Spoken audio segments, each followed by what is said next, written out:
Now, yung panghuli pong message na share ko sa bawat isa sa atin, pamagat, ang share ko po ngayon is about the blessing of having a right heart.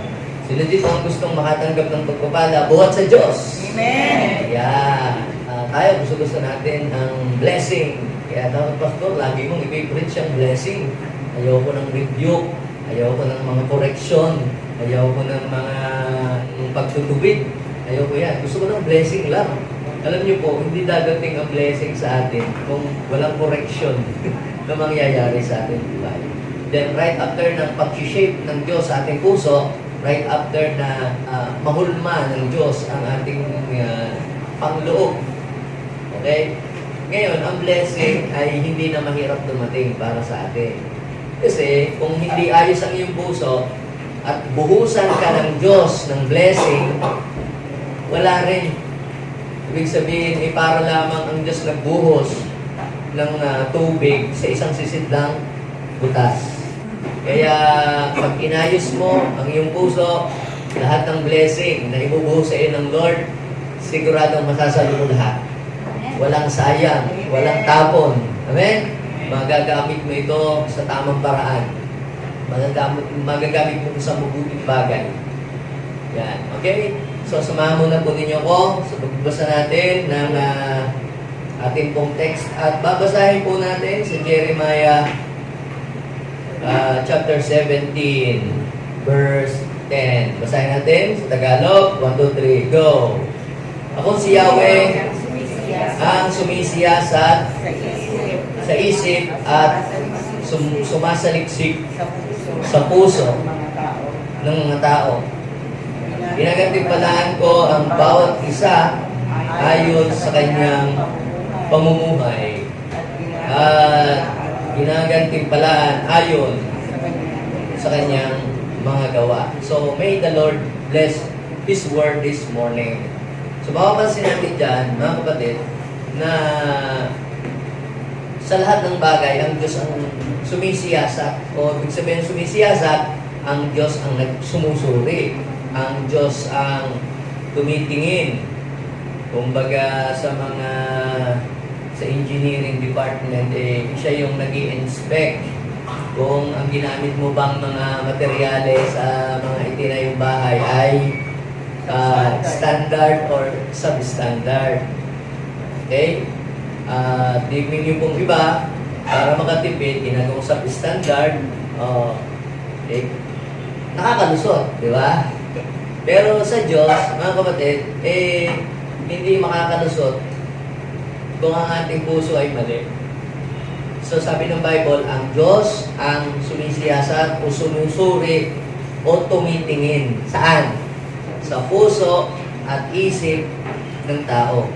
Mapapansin niyo po dyan na pagkatapos noon ay sinabi na ginagantimpalaan daw niya ang bawat isa ayon sa kanyang pamumuhay. Bakit ganon? Pamumuhay naman, Pastor. Nasaan yung blessing ng pagkakaroon ng tamang puso? Pamumuhay naman ang tinutukoy diyan. Yes. Sapagkat makakapamuhay ka lamang ng tama kung ang puso mo ay tama. Kung ang puso mo ay mali, mali din ang iyong magiging buhay. Sapagkat ang iyong buhay ay reflection lang kung ano ang laman ng iyong kalooban. At kung ano ang laman ng iyong isip. Kaya sabi dyan, ginagantimpalaan ko ang bawat isa ayon sa kanyang pamumuhay. So, kapag ang puso mo ay hindi ayos, tiyak na ang iyong pamumuhay ay hindi rin magiging maayos. Kapag sabi doon, ang tao daw po ay ginagantimpalaan ayon sa kanyang mga ginagawa. Kapag ang isang tao ay mabuti ang puso, mabuti ang gagawin niya. Kapag masama ang laman ng puso, tiyak, masama rin ang gagawin niya. Kaya yun ay yung ginagawa ng isang tao, nilalabas lang niya kung ano ang laman ng kanyang puso. Nilalabas lang niya kung ano ang nasa sa loob niya. Tingnan ninyo, kapag ang isang tao ay galit, nakangiti ba siya?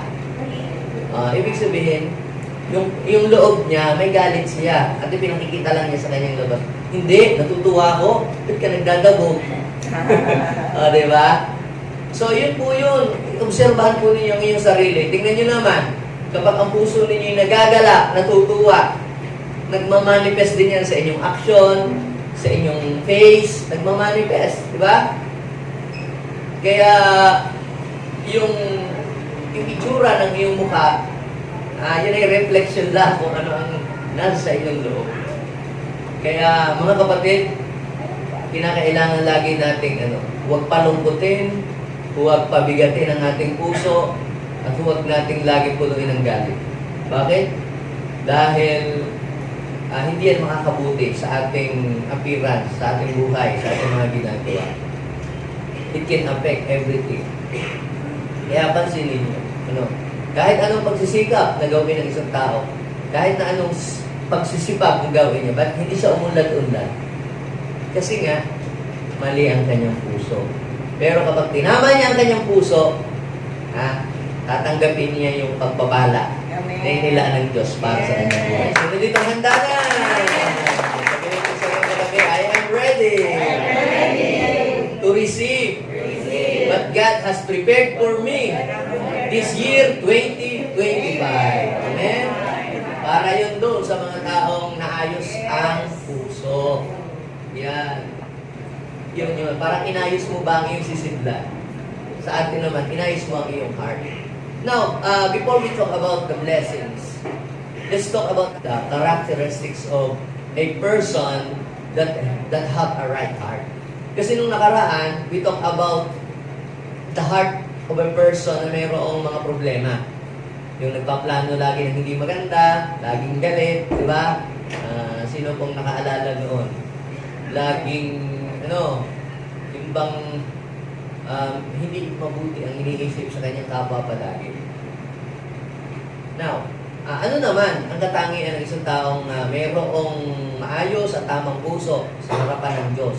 So, ito ay ilan lang sa mga makikita natin, mababasa natin sa Bible. So, number 1, ito po, ang unang-una, na tao na mayroon pong right heart, able to accept mistakes. Marunong tumanggap ng pagkakamali. May mga tao po na huli mo ng mali ang ginagawa niya, ay laging itinuturo yung iba, bakit siya? Bakit si ganito? Bakit si ganon? Bakit si, bakit? Ako lang ba ang gumagawa ng mali?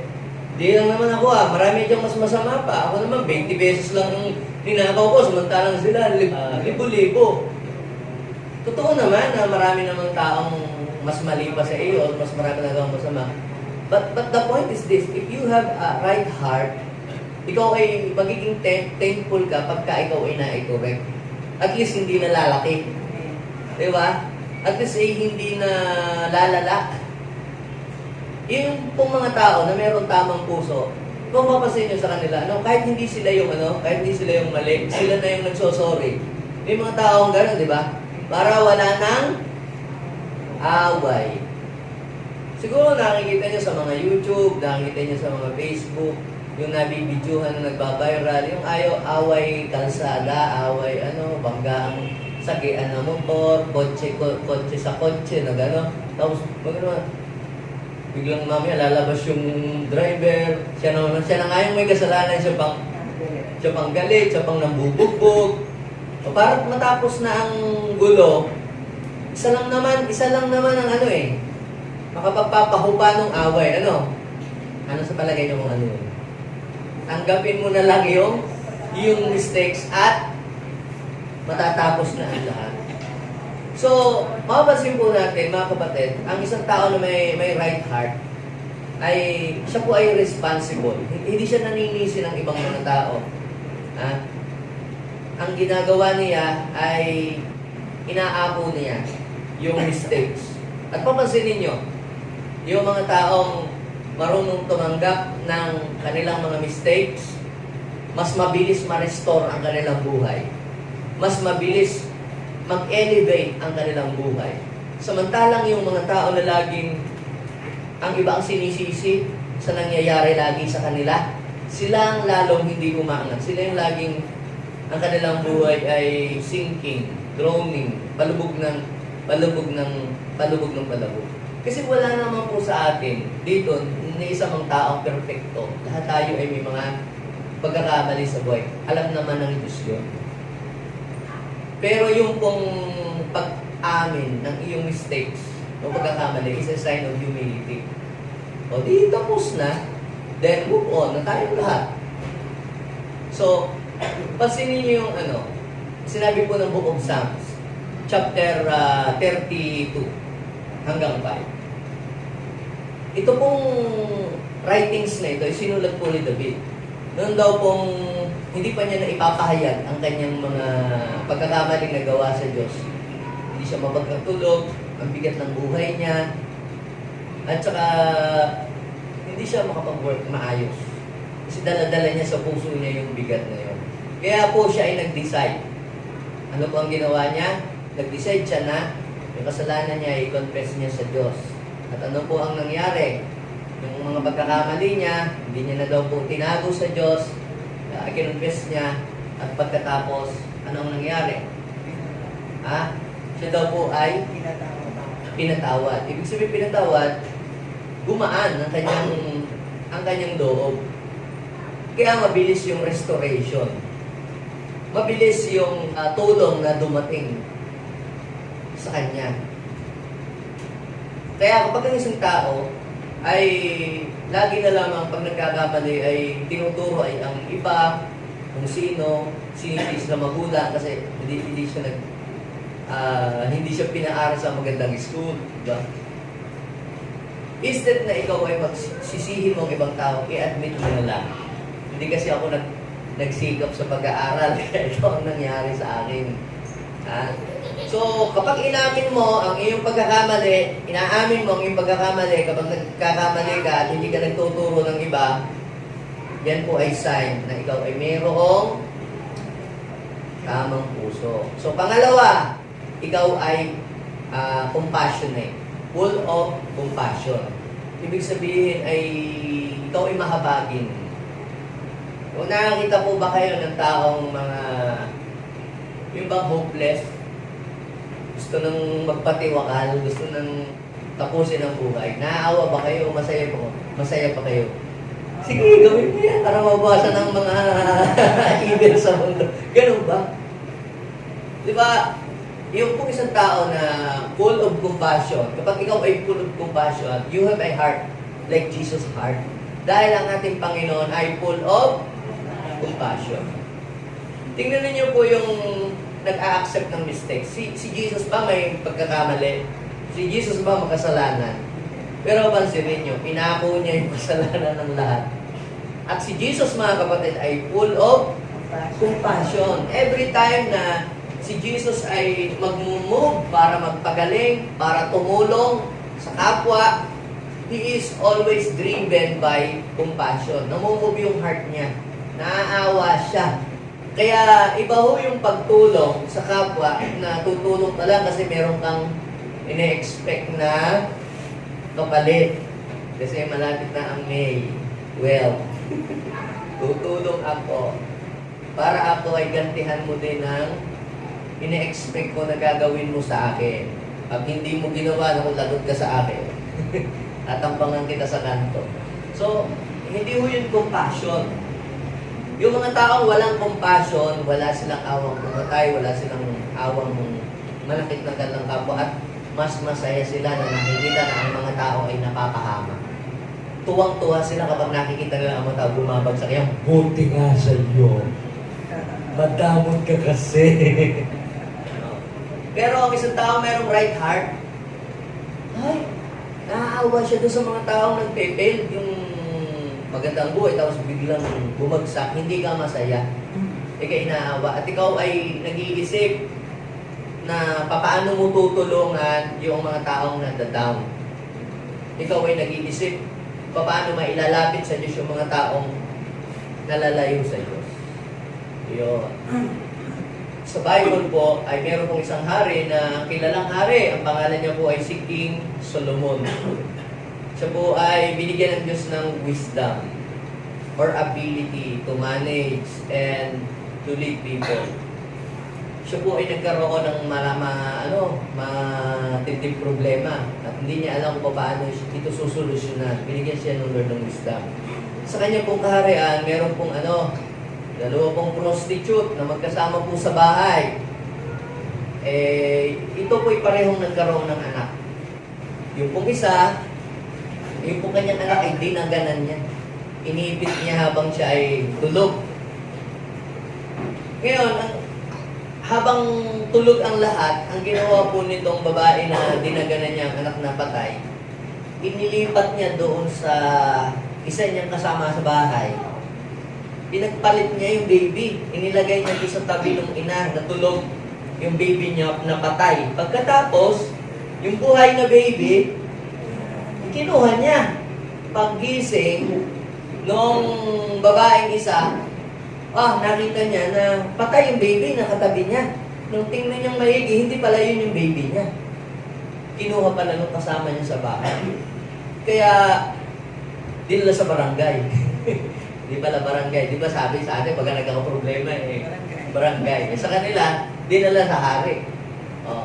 Yun, nag-aaway sila kasi sinabi na sila magkasama sa bahay.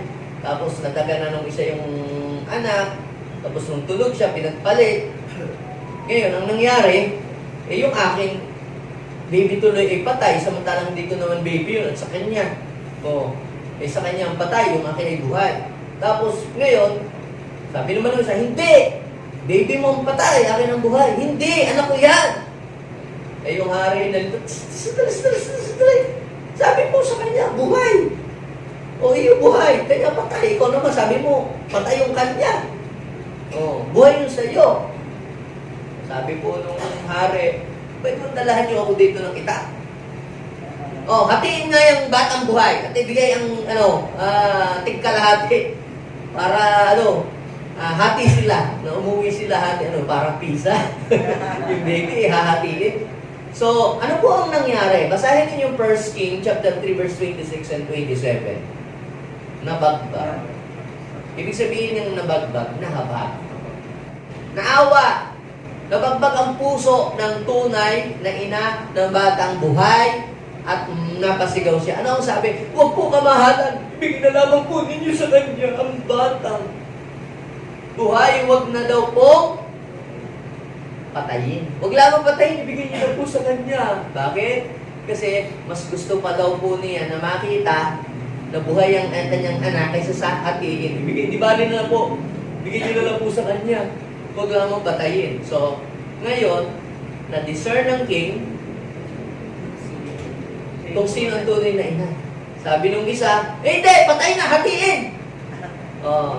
Kasi huwag na, ibigay niyo sa unang nag-react. Yun talaga ang tunay na ina. Bakit? Tama ang puso ng isa Meron siyang compassion. So, ang isa pong tao na mayroong tamang puso, meron siyang compassion. Yung walang compassion, gusto lagi manakit. Gusto lagi ay makalamang sa iba. O kaya naman, ayaw niya na may makakahigit sa kanya. Nag-fail ako, dapat mag-fail ka din. Nalugi ka, dapat malugi ka rin. Na-scam ako, dapat ma-scam ka rin. Pero sa mga taong merong right hand, di bali lang kayo yan, basta ako na, akuin ko na lang para hindi naman kayo maging kawa-awa. At least, I've learned a lot. Hindi, pare-pares tayo! Ganon ang nangyayari sa mga taong walang compassion. Yung mga tao kung walang compassion, sila po ay yung mga pinaghirapan ng mga pera ng mga tao, ito po ay kanilang sinasamantala. Lalo na yung mga taong yung naghirap sa pagtatrabaho. Sa mga taong walang compassion, mahilig po ang mambudol. Hindi nila iniisip kung gaano kahirap yung mag-work. Kaya sila gagawin yung lahat ng mga panluloko ng kapwa. Kita ninyo yun? Yun ay hindi, ang puso na hindi ayos. Pero yung may tamang puso, sila ay compassionate. Ang pangatlo, mga kapatid, na palatandaan na isang tao ay mayroong maayos na puso ay siya po ay generous. Meron po siyang generous heart. Kaya din si Jesus. He is generous. Naniniwala ba kayo na ang Diyos ay saganang magbigay at hindi nanunumbat? Ang sabi ng James chapter 1 verse 5, ang Diyos ay saganang magbigay at hindi nanunumbat. Kapag sinabi po natin generous, ibig sabihin matulungin, mapagbigay. Pero kapag sinabi naman po tao may generous heart, hindi naman yung lahat ng namamalimos diyan ay kailangang nagbibigay ka para masabing generous ka nga. Hindi ho yun ang ibig sabihin pagiging generous. Minsan naman, ikaw na ang nagtuturong maging tamad yung mga namamalimos. Dahil pwede naman silang magtrabaho, pwede naman silang mamulot ng mga karton, ng mga buti. Oh. Kapag sinabing ikaw ay generous, yung tumutulong ka doon sa mga taong talagang nangangailangan talaga. Tinutulungan mo ang mga tao na malip-up sila. Umangat ang kanilang buhay. Sa Bible po, merong isa pong naglalakbay. Galing po siya ng Jerusalem, papunta po siya ng Jericho, binugbog po siya. Siya po ay sinaktan ng mga riding in tandem. Binugbog. Sinaktan at kinuha ang kanyang sasakyan. Ngayon, meron pong dumaan na priest. Kung makita po yung binugbog, tinignan lang niya. Pagkatapos, malis na. May dumaan din pong Levite. Tinignan niya, kung makita niya, malis din siya. So yung priest at saka po yung Levite, sila po ay mga religious person. At dumaan naman po ang isang Samaritano. Yun naman pong Samaritan, yung pong Samaritano ay ito'y kinasusuklaman ng mga Hudyo. Dahil parang sa kanila tingin nila ito yung mga low class, itong mga Samaritanong ito. Yeah. Pero siya po ay nahabag nung makita niya yung binugbog, yung taong nasugatan, yung taong halos nag-50-50 na. Nung kanya pong makita na yung tao ay nasa hopeless situation, nag-aagaw buhay, kinuha niya yung kanyang alcohol, binuhos doon sa sugat, pagkatapos ay binindahan, ginamot niya, pinunaso ng langis, at isinakay sa kanya po sasakyang asno. Mababasa niyo po yan sa Lucas chapter 10. Nandoon po yun. Luke chapter 10. Yan, verse 33. So, ano po ang ginawa niya? Sabi, siya'y naawa. So, makita natin, meron siyang compassion. Hindi katulad ng Pariseo at saka ng Levita na dumaan, walang compassion. Pero ito, merong compassion. Kaya, hindi mo pwedeng husgahan ang isang tao sa nakikita mo sa appearance niya na masamang tao na siya. Nakita mo lang na may tatong butiki sa kamay. Oh, killer yan. Layo tayo diyan. Diba? Ganun agad tayo mag-isip. Pero hindi ako nagpo-promote ng magtalagay kayo ng butiki. So sinasabi ko lang, huwag naman natin husgahan agad yung mga tao na mga ganun. Para lamang sabihin natin, i-conclude agad natin na hindi maganda ang heart niya, ang tao niya. So, itong tao pong Samaritano, nung makita niya yung na-aksidente, binugbog, ano po ang kanyang ginawa? Kanya po itong ginamot, binuhusan ng sugat, ng alak, binendahan. Okay? Naawa siya. At hindi lang siya naawa. Ano pa ang ginawa niya? Sabi po, dinala daw po sa bahay, panulog niya. Pagkatapos, kinabukasan, lumukot siya ng pera, 2 pirasong pilak at binigay doon sa sa may-ari nung bahay panulo yan. Sabi, o yan, pera, alagaan mo at kung kulang pa, ay dadagdagan mo pag ako'y bumalik. Ano po tawag doon? Generosity. That is an act of generosity. Pagtulong doon sa mga taong talagang nangangailangan talaga. At pagkatapos, idinugtong ni Jesus doon sa kanyang kausap, gayaan din ang gawin mo. Katulad ng ginawa ng Samaritano. Sabi ng Panginoon, huwag mong gayahin yung ginawa ng Levite, huwag mong ginawa yung Gayahin yung ginawa ng priest. Gayahin yung ginawa ng Samaritan. Now, actually, yan ay story na kinupost ni Jesus. At alam niyo po ba, Jesus is a good Samaritan? Si Jesus po ay picture of a good Samaritan. We are once lost, but now, we've found. Tayo yung sugatan, tayo yung binugbog ng dyablo, tayo yung hinaras, tayo yung pinagnakawan. Pero si Jesus ay naawa sa atin, kagaya ng Samaritanong yun, at tayo ay kanyang ginamot, kaya tayong tinulungan at dinala sa bahay, panuluyan. Kaya nandito ka ngayon sa church. Amen. At ikaw ay ginagamot. At alam niyo ang ginawa ng Samaritano, dumukot daw po ng pera at ibinigay. Kaya yung po mga tao nagke-care doon sa mga hurt people, nagke-care sa mga children. Di ba? Huwag kayong mag-alala. May Samaritano na dudukot mula sa kanyang bulsa at i-bless ang inyong ginagawa. Amen. So, palapang natin sila. Tingnan nyo. So, pansinin ninyo, ha? Si Jesus ay picture of a good Samaritan. Siya ay compassionate and siya ay generous. Punta lang ngayon. Di man natin kano-ano yan. Iyaman na lang ngayon dyan. Mamatay. Bakit? May problema din naman ako.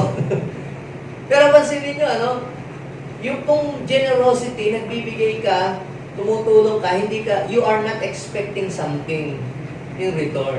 Sige, magbibigay ako, pero pagkatapos, maghihintay ka din ng anumang kapatid. Mas maganda nga po, na tumulong ka doon sa mga taong hindi nila kayang gumanti sa'yo. Bakit? Kasi kapag tumulong ka doon sa tao na nakaganti sa'yo, ibig sabihin, weeks na kayo. Kaya din tutumbasan niya. Ngayon, kung hindi niya kayang tumbasan yung ginawa mo, alam niyo kung sinong gagante? Gagantihan ka ng Diyos sa mabuting bagay na ginawa mo sa iyong kapwang pagtulong. Sino po din itong may baby na anak, na dala-dala ngayon katabi niya? Okay? Pag ganyan niyo po ang inyong kamay. Yan. Tapos, itapat niyo yung kamay ng baby ninyo kung may baby kayo dyan. Okay. Kaninong kamay ang malaki? Mas malaki. Ayon sa baby nyo o kamay nyo? Kamay. Siyempre, kamay yung magulang. No? Ngayon, sige nga. Pag yan, dumakot ng isang dakot na bigas at ibinigay sa inyo. At dumakot din kayo ng isang dakot na bigas. Alin ang mas marami? Yung bang sa maliit na kamay o yung sa malaking kamay? What is the point? Naniniwala ba kayo na ang lupa, ito ay tungtungan ng paa ng Diyos at ang langit ang kanyang trono? Kahit to imagine kung gaano palaki ang Diyos. Yes. Pag malaki ang Diyos, malaki din ang kamay ng Diyos. At pag malaki ang kamay ng Diyos, lahat ang gawin mo yung para sa Diyos. Pag gumanti ang Diyos, mas malaki ang balik mo. So, ikaw ay naging generous. Kahit yung ibang mga tao, tinutulungan mo, parang hindi mo lang nagpasalamat, tinulungan mo na nga. Pag yun nagpasalamat na sa iyo, di bayad na. Pero, kung hindi ka man niya gantihan, nakita ng Diyos ang iyong ginagawa. And in due time, the Lord will reward your generosity. Amen. Pagpapalain ka ng Diyos sa ginawa mo because you have a right heart. You know mga kapatid, God is always looking at the heart. Nakikita lagi, pati yung ating pagtulong, tumulong ka, nakikita ng Diyos ang puso mo, ang dahilan ng iyong pagtulong, wala nang hindi na kailangan pang no need to explain.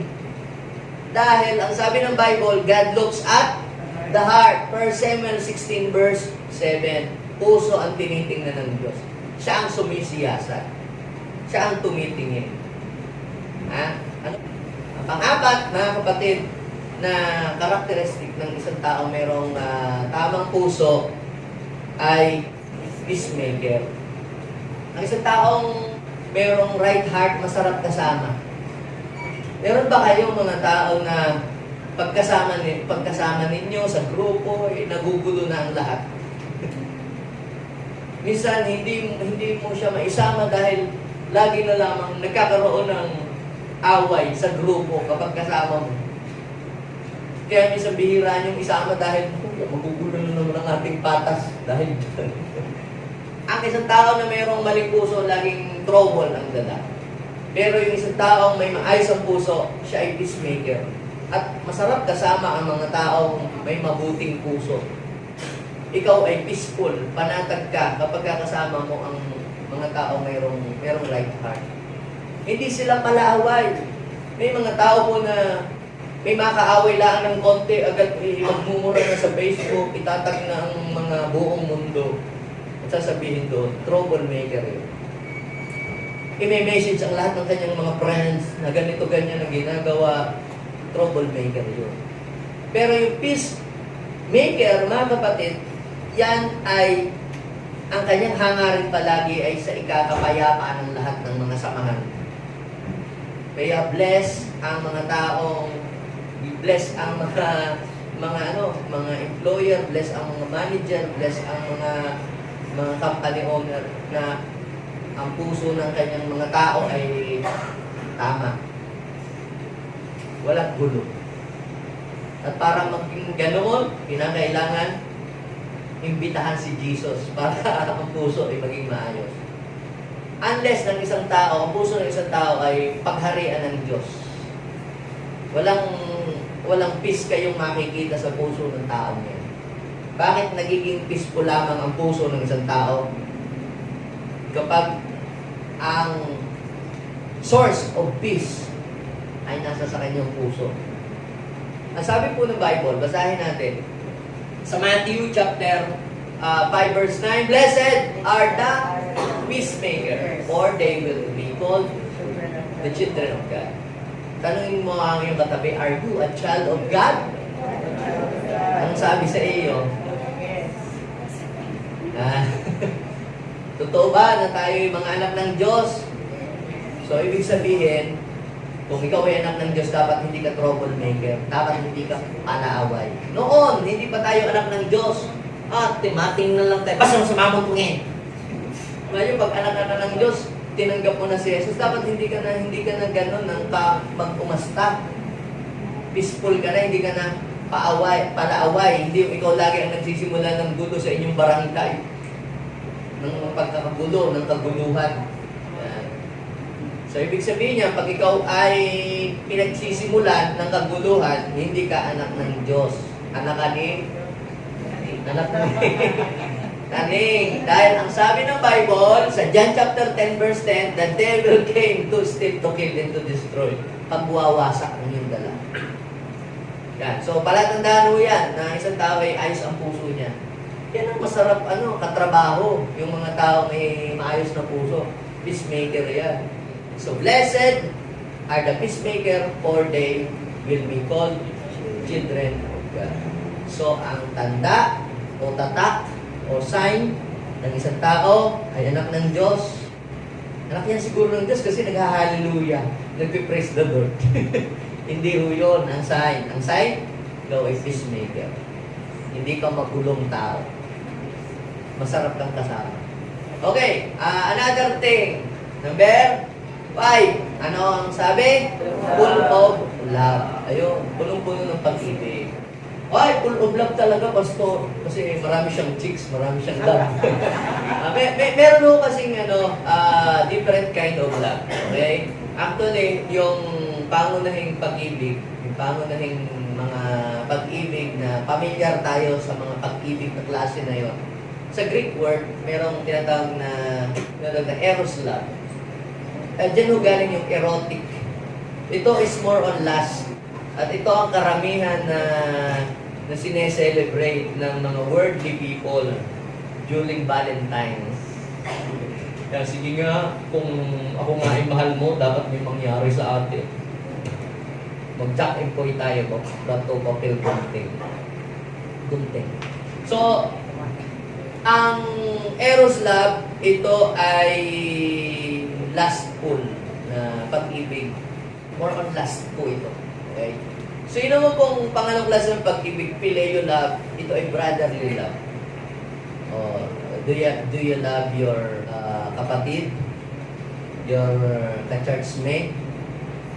Brotherly love yun. Okay? So, iniibig mo ang iyong kapwa. Love your neighbor as yourself.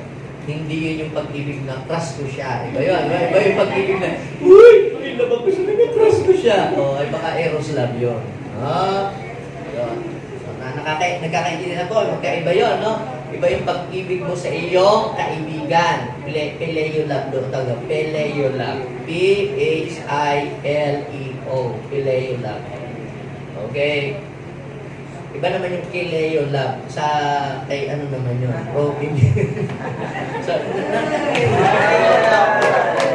iba yung wala sa Bible yun. Una, yung Eros love, yun ay yung last. Yan. Yung puro, more on crush. Yan.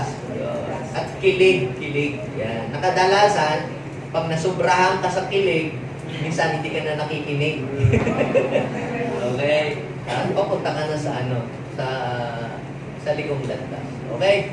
So yung Phileo love ay brother love. Yung katulad, love your neighbor as yourself. So hindi yun yung patungo sa mga crush. Mabuban nyo? So ano naman po yung love na the highest form of love ito na agape love.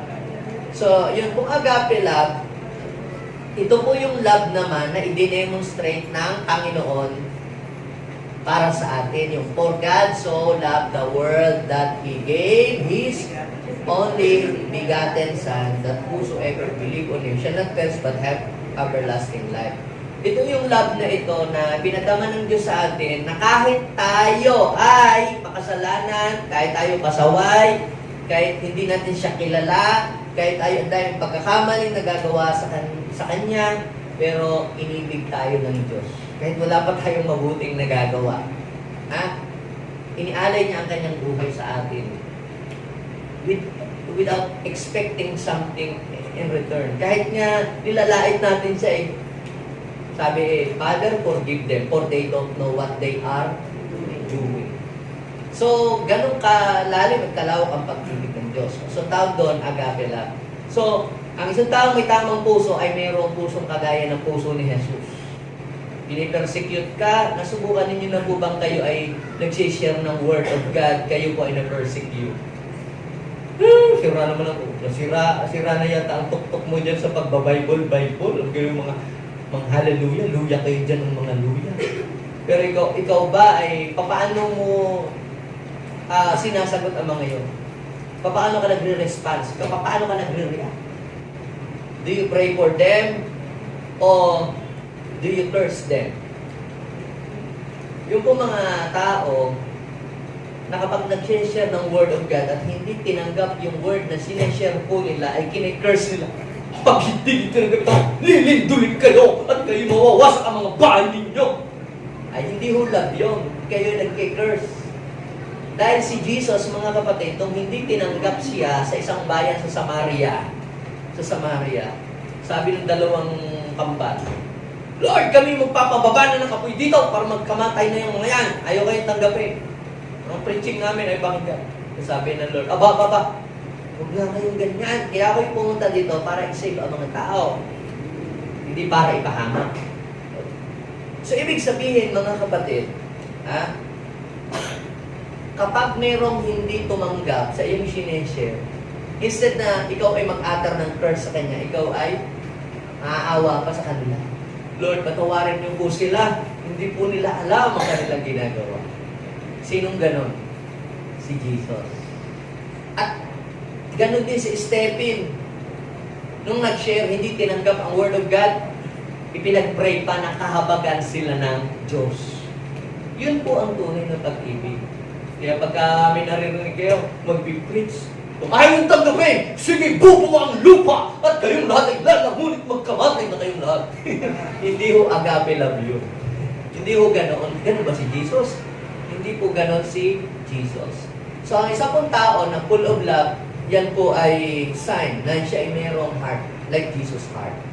Tingnan ninyo po, basahin po natin yung book of John, chapter 13, verse 35. Kung kayo ay mag-iibigan, makikilala ng lahat na kayo'y mga alagad ko. Bakit? Dahil si Jesus ay full of love, dapat tayong lahat din ay Full of love. Anong klaseng love yun? Eros? Hindi, agape love. So, kung daw kayo ay nagmamahalan, ay makikilala ng mundo na kayo ay mga alagad ko. So, ibig sabihin, kapag ang isang tao ay full of love, taglay-taglay niya ang puso ng ating Panginoon. Do you have a heart like Jesus' heart?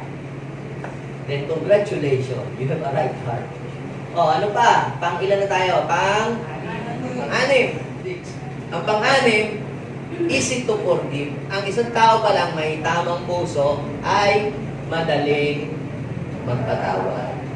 Okay? Now, there is a big difference between being easy to forgive and yung trust. Okay? Ang tiwala, pwedeng hindi mo agad ito maibigay. Imagine mo, ano? Ikaw sasaksakin, ikaw pinagbantaan, ikaw ay nagpatawad. Pero pwede ba, friend na ulit tayo? Pinatawad kita, pero teka muna, iwasan mo na kita baka mamaya. Tupakin ka na naman at ako'y yung katayin habang ako'y tuloy. Pinatatawad kita, pero yung trust is different. So ano pong ibig sabihin nun? Ang Panginoon, siya ay nagpatawad doon sa mga taong gumawa ng masama sa Kanya.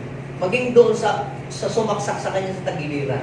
Maging doon sa bumugbog sa Kanya. Pinatawad lahat yun ng ating Panginoon. So sabi ng Bible, kung paano si Jesus daw ay nagpatawad, ay dapat ay gayahin din natin yun. At napakahirap mga kapatid magpatawad kung tayo ay walang pusong kagaya ng puso ng ating Panginoon. Dahil ang makakagawa lamang pagpapatawad ay yung mga taong mayroong puso kagaya ng puso ni Jesus.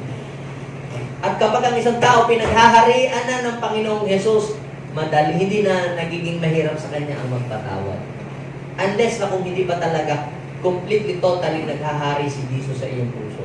Kung galit pa at puot ang naghahari sa iyong puso, mahirap ka pang magpatawad. Naranasan ko po yan, mga kapatid, na hirap din ako magpatawad. Pero nung mabasa ko sa Bible na kapag hindi ka pala nagpatawad, hindi ka rin papatawarin ng Diyos sa iyong mga kasalanan. Kaya alam niyo po, yun ang nakatulong sa akin para magpatawad. Kung paano tayo pinatawad ng ating Panginoong Jesus? Actually, dami nga nating mga pagkakamali eh. Pinatawad tayo ng Lord. Mas malaki ang kasalanan natin nagawa sa harapan ng Diyos kaysa nagawa na kasalanan ng ating kapwa sa atin. So kapag nagawa mo magpatawad, ibig sabihin na ayos na ang puso mo. Kung 10 taong ka na at hanggang ngayon hindi ka pa rin nagpapatawad sa iyong kaaway, ibig sabihin may problema pa yung puso na kailangan ng ayusin. Sabihin mo sa iyong katabi, palayain mo na ang iyong damdamin. Deserve mo na maging malaya. Amen? Kahit hindi deserve ng taong yun na siya ipatawarin dahil masama ang kanyang ginawa, pero deserve mo namang maging malaya. Are you following me? So, basahin po natin yung sinabi po ng Bible sa aklat po ng Genesis. Mayroon pong magkakapatid. Yung kapatid ni Joseph. Siya po ay binugbog, tapos sinabi sa tatay niya na patay na daw. Pero ang totoo, hindi pala, binenta pala siya ng kanyang mga kapatid. Ngayon, ang nangyari po, itong si Joseph, gumanda ang buhay. Kasi hindi siya nagtanim ng galit sa kanyang mga kapatid, hindi siya nagtanim ng sama ng loob, kahit masama ang ginawa ng kanyang kapatid. Kita nyo, kapag ayos ang puso mo, pala, ibibless ka ng Lord. Kahit masama ang gawin sa iyo ng iyong kapwa o ng iyong mga kapatid. Ngayon, ang nangyari, nung mamatay yung tatay ni Joseph, yung mga magkakapatid ay natakot. Naku, wala na si daddy, paano ngayon yan? Baka tayo igantihan ng ating kapatid sa mga ginawa natin sa kanya. Kaya gumawa po sila ng letter na kunyari yung letter na yun ay galing sa tatay nila na bago namatay, patawarin mo na ang mga kapatid mo sa mga ginawa nilang mga pananakit sa iyo. Tapos nung nabasa ni Joseph, naiyak siya nung nabasa yung sulat. At ang sabi ay, Huwag kayong matakot. Hindi ko kayo paghihigantihan, sabi ni Joseph. Masama nga yung ginawa ninyo sa akin, pero hindi ko kayo paghihigantihan. Yun ang sabi ni Joseph. Anong ibig sabihin nun? Si Joseph po, bagamat masama ang ginawa sa kanya ng kanyang mga kapatid, ay nagpatawad pa rin siya. At inunawa niya na yung nangyaring yon ay kasama sa plano ng Diyos. Na siguro kung hindi niyo ako binenta sa mga Ismaelites, baka hindi ako nakarating sa Egypt, baka wala ako sa ganito ngayong position. Tiningnan niya na yung pangit na nangyari ay sa mayroong magandang kahihinatnan pala yun. So nagpatawad siya. And sabi ng verse 21, hindi ko kayo paghihigantihan. Huwag kayong mag-alala. Ako ang bahala sa inyo at sa inyong mga anak. So napanatag ang puso ng kanyang mga kapatid. Kaya yung pagpapatawad, mga kapatid, yan ay nag-aayos ng puso ng isang tao at ng relasyon niya sa kanyang kapwa. So, kung ikaw ay mapagpatawad, you have a heart like Jesus' heart. And last, ito, isang tao po na mayroon tamang puso, siya po ay full of humility. Kahit na blessed na ang kanyang buhay, kahit na siya ay maganda ng katayuan, hindi siya nagyayabang. Siya ay low profile pa din. Nakakausap mo pa rin yan. Pwede mo pa rin siyang kausapin. Kaya mo pa rin siyang ma-reach. Yung mga taong hindi ayos ang puso, makatanggap lang yan ng kaunting tagumpay. Nako, sobrang yabang at sobra ang pagmamalaki. Kaya mabilis din silang bumabagsak. Pero ang isang tao may right heart, full of humility. At the more na sila nagpapakumbaba, di ba sabi ng Bible, sila ay itataas ng Diyos. Basahin po natin, sinabi po ng Bible. Sa Matthew chapter 11, verse 28. Ang Lord ay mayroong invitation. Ano ang invitation ng Lord? Lumapit daw sa Kanya yung mga nabibigatan, yung mga may pasanin, may mga mayroong problema. Ang tanong ay ito, masarap bang lapitan si Lord? Madali ba siyang lapitan? O hindi? Ano ang pakilala ni Jesus sa sarili niya? Ang Panginoon daw po ay maamo at mapagpakumbabang puso. Jesus has a humble heart. Kaya pag lumapit ka sa Kanya, ikaw ay makakasumpong ng kapahingahan para sa iyong kaluluwa. Now, ba't ko muna sabi yung mga kapatid? Ang sa taong mayroong tamang puso ay mayroong humble attitude. Kagaya ng ating Panginoon Jesus. Tanungin mo nga yung katabi. Sabihin mo nga sa iyong katabi, alam mo, super blessed ka. Ang ganda-ganda mo. You're very successful. Ang yaman-yaman mo. Anong sagot? Aba, sa job, magaling ako eh. For God's glory. Biyaya ng Diyos. Hindi naman yung lagi bang hindi sarili nila, binubuhat nila ang sarili nilang bangko. Hindi ayos ang puso. Now, ito na ngayon. Pag-usapan natin yung blessing. Ang blessing na mayroong mga tamang puso. What are the blessing of a person that have a heart, the right heart?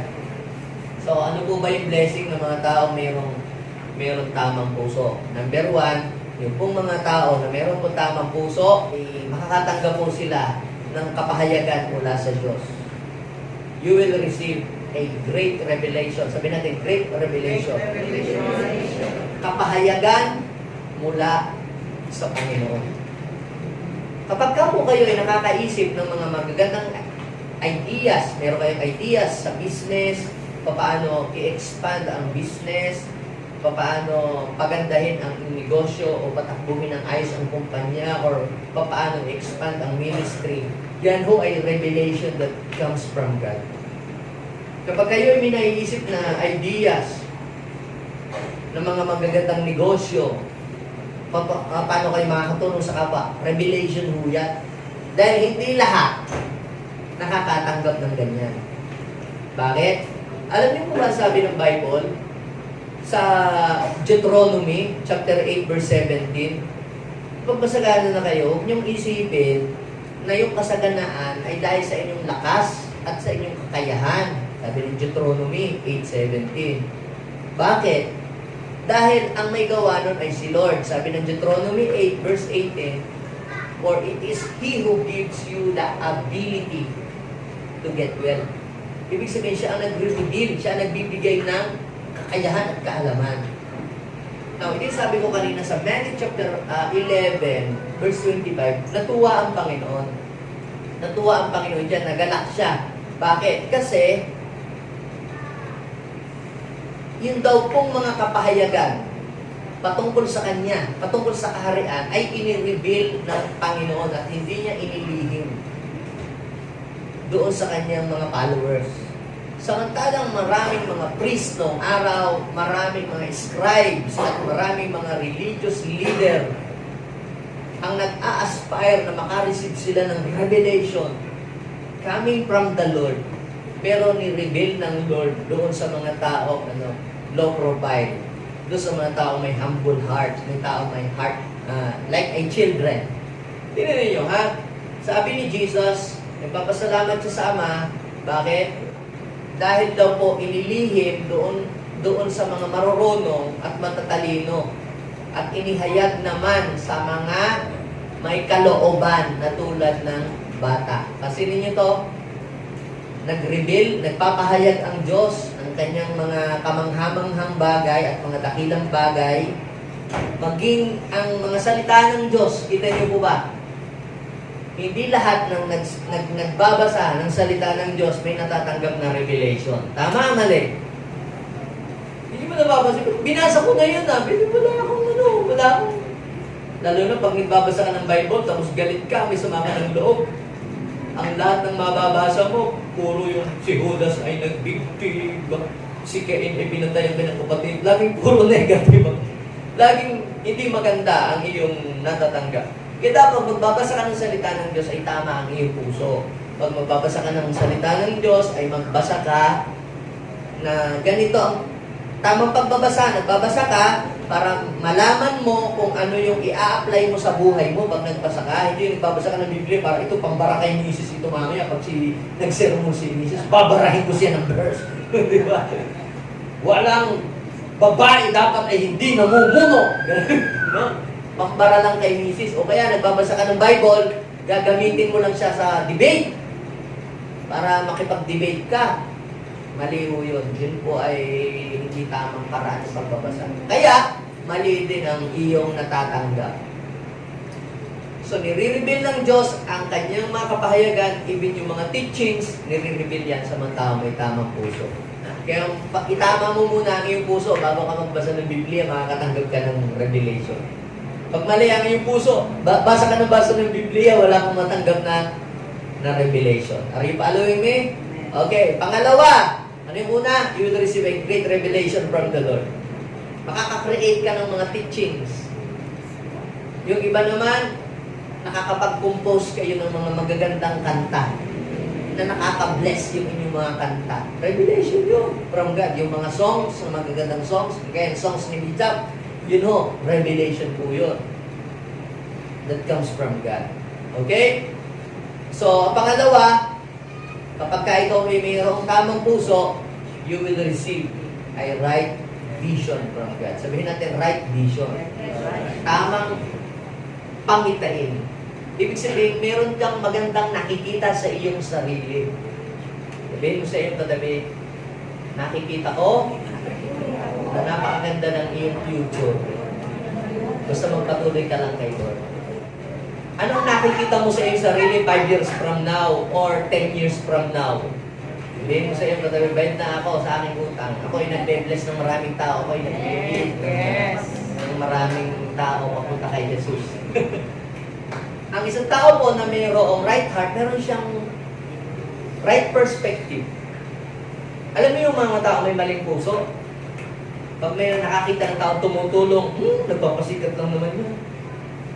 May taong umuunlad, siguro mayroong illegal na ginagawa yan. Gumawa ng mabuti, laging iniisip niya, ay, nagpapasikat siya. Tumulong sa kapwa, ay, nagmamalaki yan. Kita niyo yung taong may maling puso, mali ang kanyang pagtingin. Pag yung kasambahay niya, gumagawa ng mabuti sa bahay, umpisa lang yan. Pag nagbago ka, ay, naku, 1 month lang yan. Laging ganun siya, hindi maganda ang kanyang pagtingin. Pero ang isang tao na mayroong right heart, meron siyang magandang nakikita. Ibig ko sa iyo katabi, may maganda akong nakikita sa iyo. Kapag may pagsubok, ang nakikita ko ay blessing. Hindi ko nakikita ang pangit. Kapag pag pinagdadaan ng pagsubok, alam mo, nakikita ko sa iyo, sister, ha? Magpa-prosper ka. Kasi dumadaan ka sa kagipitan eh. Tinuturuan ka ng Lord magtipid kasi bubuhusan ka ng Lord ng maraming blessing. So you will receive a right vision. Hindi puro negative ang iyong nakikita. Puro nakikita mo ay puro kasamaan. Sabi po sa Matthew chapter 5 verse 8, basahin niyo po yun. Mapalad ang mga may malilinis na puso sapagkat makikita nila ang Diyos. Hindi devil ang nakikita mo. Puro lang nakikita mo lagi, puro mga sungay. Makikita mo ang Diyos.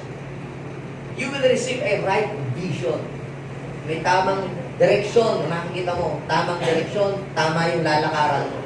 Meron kang right vision. Hindi paliko-liko ang iyong lalakaran. Now, pang-tatlo. Ito, ready na kayo? Sa pang-tatlo, sabi sa iyong katabi, you will receive the desires of your heart. Whatever your heart's desire. Kapag tama ang puso mo, sabihin mo sa iyong katabi, nag-uumpisa ka pa lang mag-pray. Ibibigay na ni Lord ang iyong katabi. Ang isang tao may tamang puso, hindi siya hihingi ng ikakapahamak ng kanyang buhay. Kundi ang kanyang hihingin lagi ay yung naaayon sa kalooban ng Diyos. Tingnan niyo, sabi po ng Psalms 37 verse 4. Basahin natin sabay-sabay. Lahat. 1, 2, 3, go. Delight yourself in the Lord. And He will give you the desires of your heart. So, ang isang tao na mayroong tamang puso, is always delighting himself in the Lord.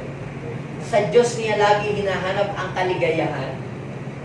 Hindi sa tanduay, sa hinebra, saan mo hinahanap? Sa bisyo. Ang kaligayahan, ang isang tao may tamang puso. Ang kaligayahan niya lagi ay ang mag-serve kay Lord. Ang kaligayahan niya palagi ay gawin ang kalooban ng Diyos. Sabi ng Bible, delight yourself in the Lord, hindi in the world. Delight yourself in the Lord. At anong kasunod? And He shall give you the desires of your heart. Tanungin mo ang iyong katabi ulit, what is your heart's desire this year 2025? Sabihin sa iyong katabi, humanda ka. Paparating na iyon. Amen. Kaya sabi, your heart's desire. Hindi lang yun pang-spiritual, pati yung kailangan mo, ano ba ang desire ng puso mo. Maring hindi mo yan masabi, pero dinesire mo, ibibigay yun sa iyo ng Lord. Basta ayos ang iyong puso. Amen? Tingnan ninyo, Isaiah chapter 65, verse 24. Basahin natin sabay-sabay. 1, 2, 3, go! Nanalangin na, kahit hindi patapos, ay akin ang diringgin at ibibigay ko ang kanilang diringgin. Kanino yun? Akin nyo! O kita nyo, kapag tama pala ang puso, ang daling dumating ng iyong mga hinihiling. Kaya minsan nadidelay kasi hindi pa ayos ang iyong puso. Nakikita ng Diyos, nako, pag binigyan ko agad ito ng jowa, nako, hindi na yan maglilingkod. Aalis na agad yan sa church. Okay? Ayusin mo muna. Pag ayos ang iyong puso, pag binigyan ka ng Hindi ka hihiwalay sa Diyos. Pag binigyan ka ng kayamanan, naglilingkod ka pa rin kay Lord. Yun ang tama ang puso. Pero yung mali ang puso, pagka may kailangan, nandyan, nagpe-pray kay Lord, pag ibinigay na, wala na. Hindi mo na mapakikita sa church, hindi na nagseserve. Hindi ayos ang puso. Pero yung ayos ang puso, pag binigyan ng Diyos ng malaking kayaman, malaking blessing, lalong magseserve kay Lord. Amen? Yes. O, sino yun? Sigurado kayo, ha? Pag binuhusan kayo ng Lord ng blessing, lalong napapalapit kay Lord. Lalong magseserve. Amen. Pag binigyan kayo ng sasakyan, ay, lalong mag-aakay. Amen? So, Lord, kung ako walang sasakyan, nag-aakay ako. Lalo na pag ako may sasakyan, hahakutin ko. Amen. Aba, bibigyan ka ng Lord ng maraming sasakyan pag ganyan ka. Kasi tama ang puso mo. Ibig sabihin, tama ang motibo. Sa Bible po kasi may pangalan na si Simon the Sorcerer. Sa Acts chapter 8, verse 19 hanggang 23, nandun yun. Meron siyang hinihingi, pero hindi binigay sa kanya. Sabi ni Peter, kasi mali ang iyong puso. Kita ninyo, pag mali ang puso, hindi binibigay ng Diyos ang ating mga kahilingan. Pero pag tama ang puso, paano tama ang puso? Saan mo gagamitin? Bakit mo hinihingi?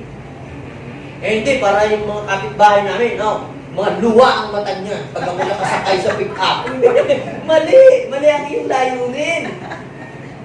Bigyan mo ang Diyos ng dahilan para ka pagpalain. Sabihin mo siya, bigyan mo ang Diyos ng malupit na dahilan. Gagamitin mo yan sa pagsiserve kay Lord, sa pagwiwin ng soul. Siyempre, sa pagbibusiness din, para sa ikabubuhay, tama dapat ang layunin. Okay? So, ang pang-apat, ito, mga kapatid, na blessing na meron kang tamang puso, you will receive God's anointing and power. Pag tama ang puso mo, the Lord will anoint you. Alam niyo po ba ang anointing? Anointing is the power of God. Anointing is God's convincing power. Para ba yung magnet? Yung anointing ng Diyos, yan ay nagko-convince, nagpapalapit ng mga tao. Kung ikaw ay pastor, magpapalapit sa iyo ng mga tao para yung mga tao makikinig sila. Hindi palayo. Ay, sino ba mga ngaral? Ayoko, huwag tayo makinig. Diba? Pero pagka nasa yung anointing, yung mga tao parang nasasarapan silang makinig ng salita ng Diyos. Ibig sabihin, may anointing ka. Pag ikaw ay nag-i-invite, bakit ba yung mga tao gustong sumama sa iyo? Ibig sabihin, nasa yung anointing ng Lord. Kaya ang mga tao nalapit sa iyo kasi may anointing ka ng Lord. Pag wala sa iyong anointing ng Lord, invite ka na ng invite, walang tao nalapit sa iyo. Ibig sabihin, walang convincing power. Pero pagka nasa iyong anointing ng Lord, you have the convincing power. Pati mga kliyente, nakukumbinsin mo sila because of the convincing power of the Lord. Ang tawag dyan, anointing. Naalala niyo po ba nung si David ay i-anoint? Yung mga tao po ay tuwang-tuwang sumama sa kanya, sumunod sa kanya. Samantalang si Saul, ayaw ng tao sa kanya. Ibig sabihin, wala sa kanya ang anointing ng Lord na kay David. At ano niyo po, sabi ng Lord, hindi daw po siya tumitingin sa panlabas. Sa 1 Samuel 16 verse 7. Kasi i-anoint sana ni Samuel yung kapatid na matangkad at macho, malaki ang katawan. I-anoint ko ito. Yung sabi ng Lord, huwag! Hindi porke yan yung matangkad, okay ang puso. Yung pala, si Eliab ay judgmental at magagalitin pag binasa niyo po ang kanyang track record. Kaya hindi siya ang inanoint ng Lord. Ang inanoint ng Lord ay sino? Si David. Kasi pag inuutusan ng kanyang tatay, punta ka doon sa bukid, alagaan mo ating mga tupa, hindi nagreklamo, hindi nagmamaktol, hindi nagdadabog. Kaya siya po ang ini-anoint, hindi nagdadabog dito. Siya ang inanoint ng Lord. At sabi po, tingnan ninyo, sa verse 13, ini-anoint siya. Bakit siya i-anoint? Gagawin po siyang hari. Alam niyo po ba, ang ginagawang hari, yung mga panganay. Pero alam niyo po, si David po ay hindi panganay, panghuli, buntot. Rejected pa. Rejected, panghuli, buntot. Pero kahit pala ikaw ay buntot, kahit pala ikaw ay rejected, kahit pala ikaw ay panghuli, kahit hindi ka pinapansin, pag inanoint ka ng Lord, yung buntot magiging nasa pagsasalitaan. Kaya kinuha ni Samuel ang langis at pinahiran niya sa ulo si David at sa harap ng kanyang mga kapatid. Kita nyo, simula ng araw na iyon, napuspos yan ang Espiritu ng Panginoon. Ang Espiritu ng Diyos na yun, tawag doon anointing. Diba sabi ni Jesus, the Spirit of the Lord is now upon me because He has anointed me to preach the gospel to the poor, diba? To heal the broken-hearted. Magagawa mo yung hindi nagagawa ng ordinaryong tao pag nasa iyong anointing ng Diyos. If you are anointed, you will be promoted. Magugulat ka. Marami namang magagaling sa iyong mga kasamahan. Pero ikaw ang mahihirang, ikaw ang mahihitaas. Marami namang mahuhusay pa kaysa iyo kung tutuusin. Pero magugulat ka, nasa iyo ang pabor ng Diyos. Sabihin mo sa iyong katabi, kasi anointed ka. Nasa iyo ang kapangyarihan ng Diyos. Kapag tama ang puso mo, i-anoint ng Diyos ang buhay mo. Amen? Sino ditong ready ng tumanggap? Sabihin mo sa iyong katabi, humanda ka. Sigurado, this year, basta matama ang puso mo, magugulat ka sa mga blessing na ibibigay sa iyo. Ang mga tao pong may tama ang puso, pag binubuhusan ng blessing, hindi nakakalimutan si Lord. Lalo pang nai-inlove sa Panginoon. Amen? So, lahat ng inlove kay Lord, ayaw natin tumindig. Tayo ay magpasalamat at humingi sa Diyos ng tamang puso. Kung nakikita natin ang ating puso ay laging matampuhin, laging magagalitin, aminin lamang po natin sa Diyos. Alam naman ng Diyos ang kondisyon ng mga puso natin eh. Isang bagay lang ang gusto ng Panginoon. Sa tuwing makakaramdam ka ng bad feelings, ng hard feelings, sa tuwing makakaramdam ka ng ungodly feelings, alam niyo, pag ako nakakaramdam minsan, naiinis ako, nagagalit ako, inaamin ko sa Diyos, naiinis ako, nagagalit ako, ayoko ng pusong ganito. Ayoko itong lumala. Ayaw ko itong manatili sa heart ko. Lord, bago lumala, tanggalin mo lahat ng mga damdaming hindi ka nais-nais sa iyong pati. Bigyan mo ka ng bagong puso. Yung lagi ang hinihiling ko sa Panginoon. At please, Lord, tumira ka sa pusong ito. Maghari ka sa puso. Alam niyo po, napansin ko po, hindi na ako naging masyadong magagalitin. No, lagi ako nagagalit. Eh, hindi naman mga nakakagat. Yun, mali lang. Ang musician, ang tagapagpakanta, ako'y, nagagalit. Pero ngayon, masaya pa rin ako. Bakit? Dahil inayos na Lord aking puso. Kung magalit ka ng magalit, wala ka nang magagawa eh. May inis ka lang. At pag nagagalit ka yung anointing, mawawala sa'yo. Pero pag ang iyong puso pala, inaayos na mo. Kahit may mga nakakagalit sa iyong paligid, ikaw ay nagagawa mo ng umunawa. Noon, ayaw ko na magugulo, mga bata. Pero alam niyo po, kung inayos na aking puso, napansin ko, we have a ministry of children ministry. Daming mga bata sa atin. Sa mga outreach natin, noon, walang bata. Kasi ayaw ko bata, maggulo. Pero pag inayos pa na ng Lord ang iyong puso, ikaw ay naging ka ng maunawain. Ikaw ay magkakaroon ka ng puso ni Jesus. Alam niyo po ba, si Jesus, gustong-gusto siya ng mga bata. Yung mga Pariseo, mga Eskriba, Lord, patahimikin mo kayo ng mga bata niya, nag-iingay, ang gugulo, nagtatakbuhan. Sabi ni Jesus, kapag yung mga yan tumahimik, ang bato ang magpupuri sa Diyos.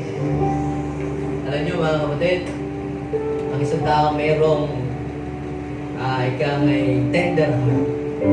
Hindi bato ang puso ka, hindi bato ang puso.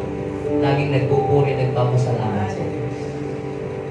Father, thank you so much of God sa paalaala mo sa atin. We will always check our heart daily bago pumasok sa trabaho, bago mag-worship, lagi mo kaming bigyan ng maayos at tamang puso. Kapatid, lagi natin isama sa prayer natin daily na humingi tayo kay Lord ng right heart. Kapag nagtatagumpay na po tayo, napopromote tayo, nag-i-increase na ang income natin, na-bless na ang buhay natin, nagiging manager tayo, naging super. Basta pag umaangat ang buhay, lagi natin sabihin, Lord, hawakan mo ang puso para hindi ako mawala sa track of success ko, para hindi mawala yung success sa buhay ko, hindi mawala ang anointing, hindi mawala ang blessing. Yes, Lord, thank you so much for your loving kindness. Give us a new heart, a right spirit. Alam po namin, Lord, na hindi hanggang dito lang ang journey namin. Marami ka pang mga dakilang bagay na i-prepare. At yung mga bagay na yun, darating lang sa amin. Darating lang yung magandang sasakyan sa iyo. Darating lang yung magandang bahay sa iyo. Darating lang yung grabing blessing sa iyo. Kapag nakita ng Diyos na ang puso mo, hindi nalalayo sa Kanya. Kapag binigay niya ito sa iyo. Hindi ka nayayabang. Kundi siya yung iyong laging papupurihan, laging panarangalan sa lahat ng bagay na tinatagilay mo sa buhay. All those things is because of God's grace. Thank you, Lord. Give us a right heart. Ang mga JA1 people, Lord, ay bigyan mo ng tamang puso para hindi kami mawala sa track ng tagumpay at para hindi kami malayo sa calling mo sa amin. Give us a right heart. Pwede po bang manalangin tayo? Lagyan natin ating kamay sa ating puso. Sabihin natin, Panginoong Jesus, maraming salamat. Dahil ikaw ang Diyos na nag-aayos ng puso ng iyong anak. Panginoon, ikaw ang nakakakita ng laman, ng loob ng aming mga puso. Bigyan mo po kami palagi ng maayos na puso sa araw-araw. At maghari ka sa pusong ito, Panginoon, at manahan ka. Nais namin, Panginoon, na ikaw ang makita sa aming buhay, hindi ang aming mga kahinaan. At mula sa oras na ito, lahat ng blessing na nakaprepare para sa mga may tamang puso ay inaangkin namin. Ang kapahayagan mula sa langit, ang malinaw na pangitain, ang lahat ng desire ng aming puso ay darating sa amin. At ang anointing at ang promotion ay darating din sa amin. This is our prayer in Jesus' name. Amen and amen. Ako lang magpipray, Lord, bless your people today. Uuwi kaming tama ang puso, nagagalak, nagpupuri, thankful palagi kay Lord. Maliit man o malaking blessing, maraming salamat. Pagpalain mo ang mga JA1 people. Bless us with a right heart.